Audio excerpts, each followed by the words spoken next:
And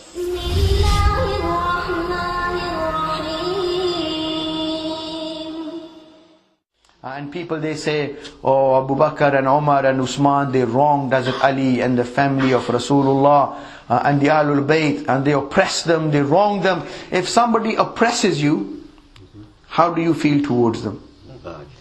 You love them, you envy them, you admire them, or you hate them?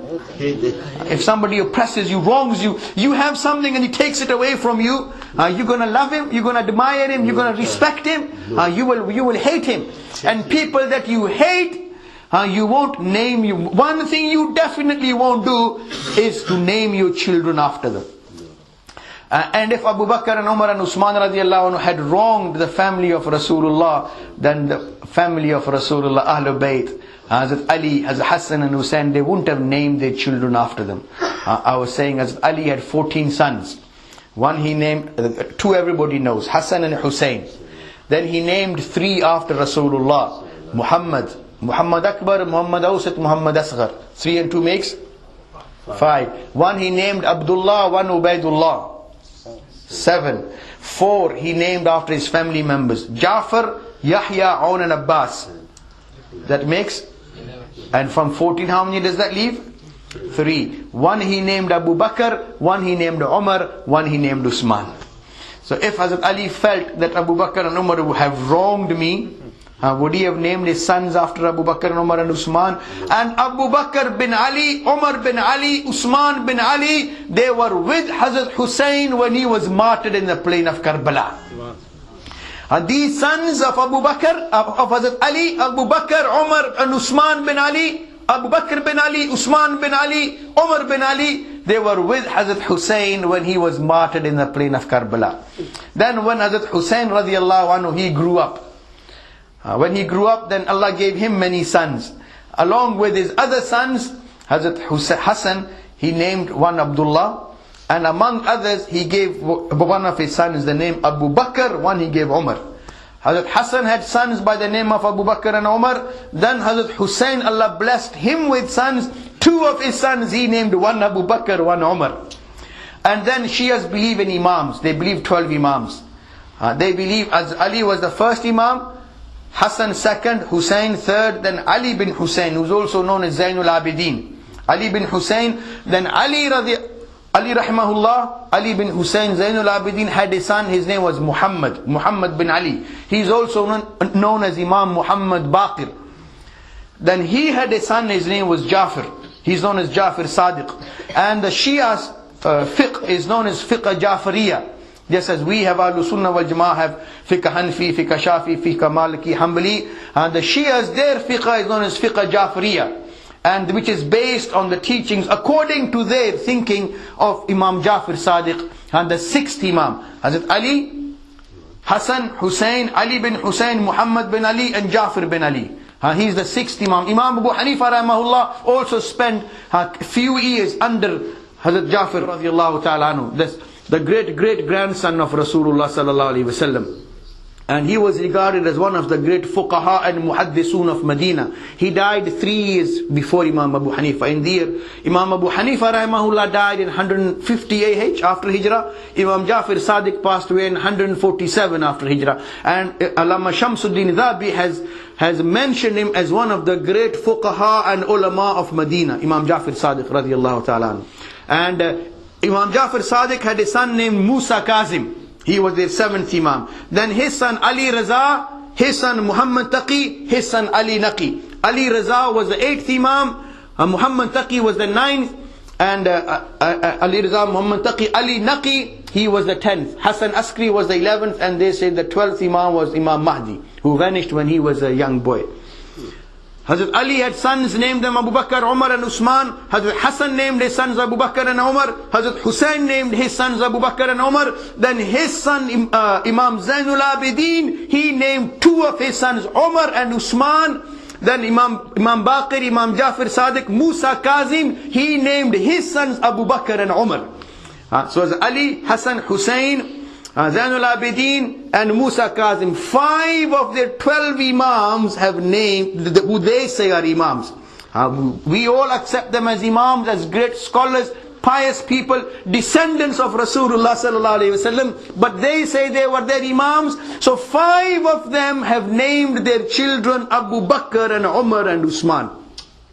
Another person who stings in their eyes is Aisha radiallahu anha. In fact, on the YouTube you will see many clips, na'uzu billah, accusing Hazrat Aisha of poisoning Rasulullah sallallahu alaihi wasallam. And in Hayatul Qulub, Mullah Baqir Majlisi has written that when the 12th Imam comes, what he will do, he will go to the graveyard and raise Hazrat Aisha, and he will lash her for her part in the battle against Hazrat Ali, na'uzu billah. But when we see similarly, if Hazrat Aisha had wronged the Ahl Bayt, would they have named their daughters after Aisha? Imam Jafar Sadiq's, one of his daughters' name was Aisha. His granddaughter, the daughter of the 7th Imam Musa Kazim, he named her Aisha. The 8th Imam Ali Raza named his daughter Aisha. The 10th Imam Ali Naki named his daughter Aisha. And this is all in Shia books. So if as Aisha, Billah, if she had a sore place in their hearts, or if she had any differences and they hated her, would they have named their daughters Aisha? Never. So when they named their daughters Aisha, Imams naming their daughters Aisha, so it shows they respected Aisha. They looked up to Aisha radiallahu ta'ala anha. As Ali radiallahu ta'ala anhu, after the battle of Jamal, he said, وَلَهَا بَعْدُ حُرْمَتُهَا الْأُولَى. What's happened has happened. She deserves the same respect as she had before this battle of Jamal. She is our mother, and she still deserves our love, our obedience and our respect. Hazrat Ali respected her, and the other children of Hazrat Ali radiallahu anhu continued respecting her. The other Imams respected her because she was the true mother of the Ummah. The woman the Prophet sallallahu alaihi wasallam loved the most.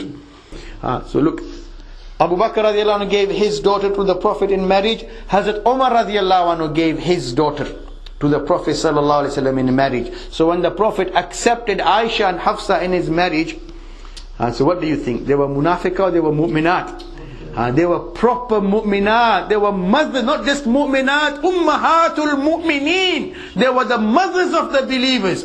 So the Prophet endorsed their iman, Allah endorsed their iman. When Allah gave the Prophet opportunity and his daughter Fatima became ready for marriage, he gave Hazrat Fatima to Hazrat Ali. Hazrat Umar gave his daughter to the Prophet gave his daughter to Hazrat Ali. Hazrat Ali completed the circle by giving his daughter Kulthum to Hazrat Umar. So if Hazrat Ali didn't think that Hazrat Umar was a true believer, would he have given him his daughter Kulthum? She says, no, it wasn't Kulthum, the daughter of Hazrat Ali, it was another Kulthum. Because Kulthum was a very common name. The Prophet had a daughter by the name of Kulthum. Hazrat Ali and Hazrat Fatima's daughter was Kulthum. Hazrat Abu Bakr had a daughter by the name of Kulthum. And Hazrat Ali's brother Jafar, his son Abdullah, also had a daughter by the name of Kulthum. So Kulthum was a very common name. But this Kulthum which Hazrat Umar married was the daughter of Ali and Fatima radiallahu ta'ala anhuma, the granddaughter of Rasulullah sallallahu alaihi wasallam. Allah knew there will come many people who will bark at Umar. And they will say, oh no, Umar was like this and Umar was like this. Allah wanted to put assurance policy in place so that nobody in the right frame of mind can dare open his mouth with regards to Umar. When Hazrat Kulthum reached the age where she could be married, Hazrat Umar said to Hazrat Ali, if you allow me, I want the honor of marrying your daughter, the granddaughter of Rasulullah. Because I have heard the Prophet saying, all relationships will become useless except my relationship. So although I already have a relationship with Rasulullah through my daughter, but I want to strengthen that relationship. So I feel I deserve to be married to your daughter. Hazrat Ali said, well, I had wanted her to be married to my nephew Abdullah bin Jafar. Hazrat Jafar was his elder brother. He was martyred in the battle of Muta against the Romans. He had a son. He was a very pious, very generous son, a very good man. And he said, I wanted to give her to him. He said, that's okay, but I feel I deserve more. Please give me this honor.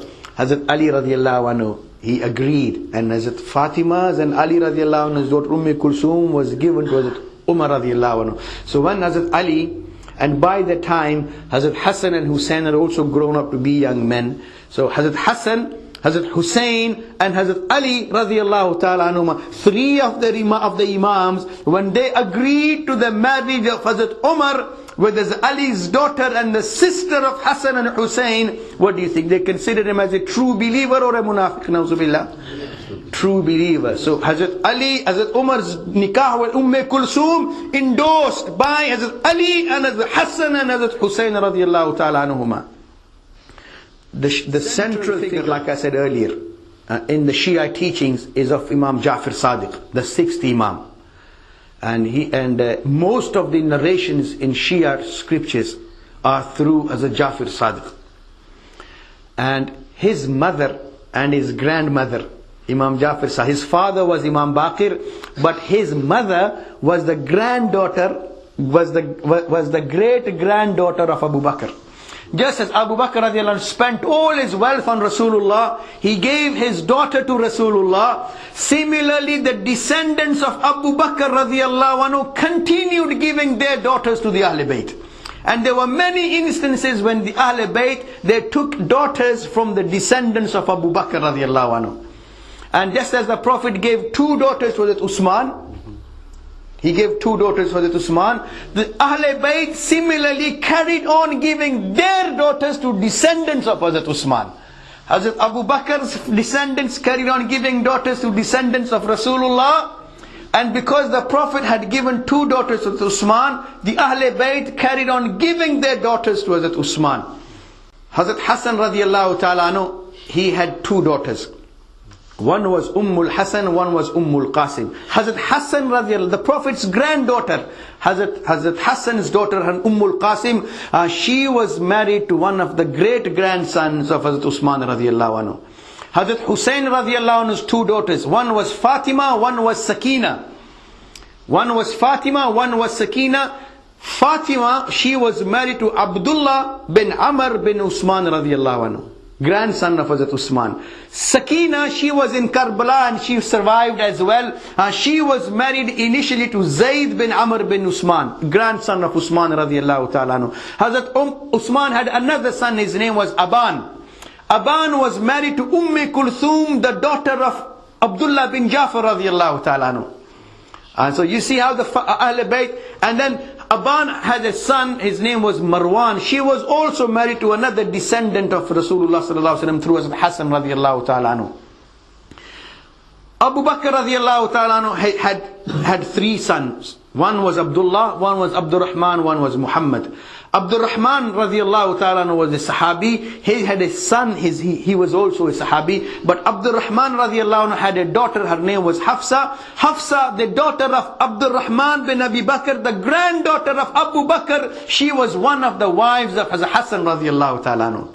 And then Abdurrahman bin Abi Bakr, from one of his other daughters, Asma binti Abdurrahman bin Abi Bakr, his daughter Asma binti Abi Bakr, she had a daughter by the name of Farwa. Abu Bakr radiallahu anhu, two sons, Muhammad and Abdurrahman. Muhammad had a son, his name was Qasim. He was one of the fuqaha of Medina.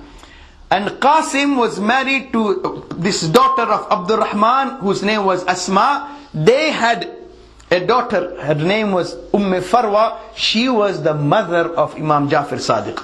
So Imam Ja'far Sadiq radiallahu anhu used to say, Abu Bakr is my father from two sources. He has given birth to me twice. One from his father's side, from Qasim bin Muhammad bin Abi Bakr, and Imam Ja'far's mother Farwa. She was Farwa bint Asma bint Abdurrahman bin Abi Bakr. And so I was saying, Abu Bakr radiallahu anhu's descendants, they continued giving daughters to the family of Rasulullah sallallahu alaihi wasallam. So if they did not have such friendly, brotherly and relationships, you think they would have carried on giving and taking daughters from each other? So the fact that they would name their children after Abu Bakr and Umar and Aisha, it showed they looked up to these Khulafa Rashidun. The fact that they took daughters from them, they gave them daughters, Allahu Akbar. And central figures like Imam Ja'far Sadiq, Allahu Akbar. His mother, Allahu Akbar. The granddaughter of Abu Bakr, the great granddaughter of Abu Bakr, from his both sons put together, Allahu Akbar.